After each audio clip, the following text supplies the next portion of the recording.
ওখানে হিন্দুদের আমাদের ওখানে জায়গা, ওখানে আমাদের তীর্থস্থান ভোলে বাবার, আর ভোলে বাবার নাম করেই আমরা যাব। ওখানে জীবন মৃত্যুর কোনো ব্যাপার নেই, আমাদের কোনো ভয় নেই। দুর্গম পাহাড়ের বুকে তুষার ধবল শিবলিঙ্গ, আধ্যাত্মিক টান, সঙ্গে অপরূপ প্রকৃতির প্রেমে প্রতি বছরই অমরনাথ যাত্রায় সামিল হন হাজার হাজার পুণ্যার্থী। কিন্তু পহেলগাঁওয়ের ঘটনা ভূস্বর্গকে বিভীষিকাময় করে তুলেছে। যে সবুজ উপত্যকা পেরিয়ে প্রতি বছর অমরনাথ যাত্রায় যান পুণ্যার্থীরা, মঙ্গলবার এই গালিচায় ভেসেছে হিন্দু পর্যটকদের রক্তে। কিন্তু সেই সন্ত্রাস, আতঙ্ক পুণ্যার্থীদের মনোবল যে এতটুকুও ভাঙতে পারেনি, তার প্রমাণ অমরনাথ যাওয়ার জন্য এই আবেগ। আমরা অ্যাকচুয়ালি প্ল্যান করেছিলাম যে চন্দনবাড়ি থেকে শুরু করব। এবার ডেটের উপরেই নির্ভর করছে, নাহলে আমরা বালতাল থেকে শুরু করতে পারি।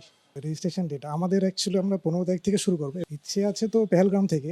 ইচ্ছা আছে পেহেলগাঁও থেকে। এবার সবই নির্ভর করছে রেজিস্ট্রেশনের ডেটের উপর। একটা ভয়ের পরিবেশ তৈরি হয়েছে, আতঙ্ক হামলা হয়েছে, তো প্রশাসন রয়েছে, সেনাবাহিনী রয়েছে, তাদের উপর আমাদের পূর্ণ আস্থা রয়েছে।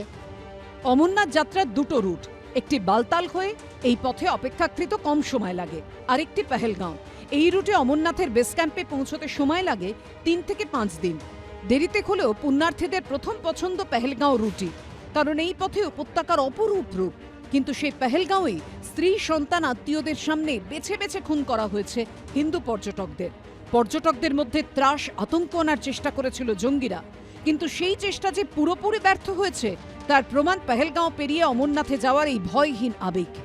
আমার কোনো ভয় কাজ করছে না। আমি জানি যে আমি সবসময় ঈশ্বরকে বিশ্বাস করি, সে যদি আমার সাথে থাকে, মানে তার উপরে আমি ছেড়ে দিয়েছি। আমরা সবাই তার কন্ট্রোলে, উনি যেটা করবেন সেটা হবে।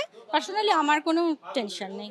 আমরা চন্দনবাড়ি হয়ে যাচ্ছি। আমি ভয় কাজ করছে না, আমরা ভোলে বাবার কাছে যাচ্ছি, তো ওখানে কোনো ভয়ের ব্যাপার নেই, যা আছে বাবা দেখে নেবে। চন্দনবাড়ি পহেলগাম থেকে, ওটার জন্য সত্যি আমরা সবাই দুঃখ প্রকাশ করছি, কিন্তু তার জন্য ভয়ে যে যাব না সেটা নয়, আমরা ঠিক যাব।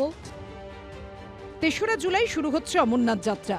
সেখানে যাওয়ার জন্য প্রথমে কম্পালসারি হেলথ সার্টিফিকেট জোগাড় করতে হয় সরকারি হাসপাতাল থেকে। তারপর সেই সার্টিফিকেট জমা দিতে হয় নির্দিষ্ট ব্যাংকের বিশেষ শাখায়। তারপরই মেলে অমরনাথ যাত্রার পারমিট।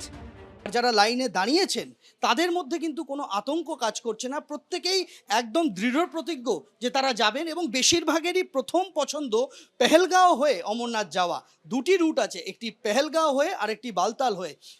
প্রথম পছন্দ সকলের পেহেলগাঁও। যতই সেখানে জঙ্গি হামলা হোক, যতই সেখানে রক্ত ঝরুক, মানুষজন ধর্মের টানে ওই রুটেই যাবেন, এমনটাই কিন্তু মনস্থির করে রেখেছেন তারা। पिछले कुछ दिनों की ऑब्जर्वेशन से हमने देखा कि कोई फ़र्क ऐसा नहीं दिखा है।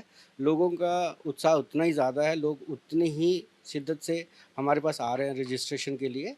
मुझे फ़िलहाल कोई उसमें डिफरेंस नज़र नहीं आया। यात्रा जो है आपकी 3 जुलाई को पहली यात्रा शुरू होगी, और ये आपकी अगस्त में जो रक्षाबंधन वाले दिन ख़त्म होगी। हमारा रजिस्ट्रेशन होता है जो अंतिम यात्रा है, जैसे रक्षाबंधन वाले दिन अंतिम यात्रा है, उससे ठीक 8 दिन पहले हमारी यात्रा जो है वो रजिस्ट्रेशन बंद हो जाएगी। সূত্রের খবর, জম্মু ও কাশ্মীর ব্যাংকের বিবাদীবাগ ও মল্লিক বাজার শাখা মিলিয়ে এখনো পর্যন্ত প্রায় 1,500 পুণ্যার্থী অমরনাথ যাওয়ার পারমিট নিয়েছেন। সন্দীপ সরকারের রিপোর্ট, এবিপি আনন্দ।